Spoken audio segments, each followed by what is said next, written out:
Alors, une nouvelle vidéo pour expliquer le mécanisme qui va conduire à la grande crise mondiale à partir de 1929.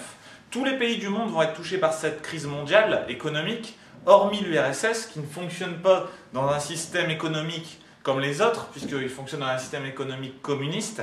Ici, donc, tous les événements de cette crise économique mondiale vont commencer à New York le 24 octobre 1929. Il va se produire ce qu'on appelle un krach boursier, c'est-à-dire un effondrement de la bourse de New York. Alors bien sûr, c'est une image, ça signifie simplement que en une journée, toutes les personnes qui ont investi, dépensé de l'argent dans la bourse de New York pour acheter des entreprises, acheter des marchandises ou autres, eh bien vont se retrouver quasiment ruinées, vont perdre énormément d'argent et notamment ça va être le cas pour les entreprises, pour les chefs d'entreprise, pour les personnes donc, qui ont investi beaucoup d'argent dans la bourse de New York, eh bien vont perdre beaucoup d'argent. À partir de là, cela va entraîner au niveau mondial, pas seulement aux États-Unis, mais en France, en Allemagne, en Angleterre, etc., des difficultés pour les banques et les entreprises. Les banques et les entreprises ont perdu beaucoup d'argent lors de ce jour du 24 octobre 1929 et ça va entraîner donc des difficultés à l'intérieur de celle-ci.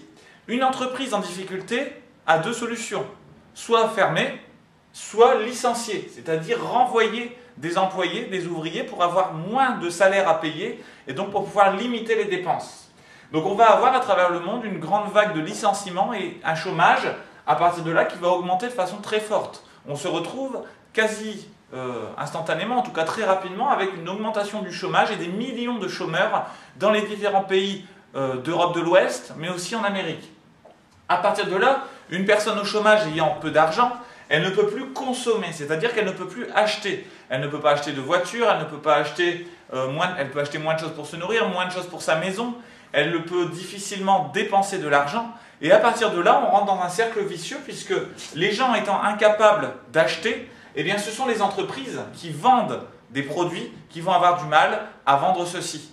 Donc on se retrouve ainsi dans un système qu'on appelle un cercle vicieux, un système dont on a du mal à sortir, où des banques en difficulté à cause de ce qui s'est passé à New York le 24 octobre 1929 vont licencier, le chômage va entraîner une baisse de la consommation, les gens vont moins dépenser d'argent et ça va à nouveau mettre en difficulté les entreprises.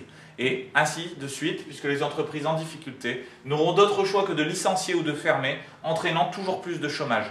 Cet événement donc, du 24 octobre 1929 est très important, puisque c'est cet événement qui va entraîner par la suite eh bien, la montée des régimes totalitaires en Europe, l'arrivée au pouvoir notamment d'Hitler en Allemagne.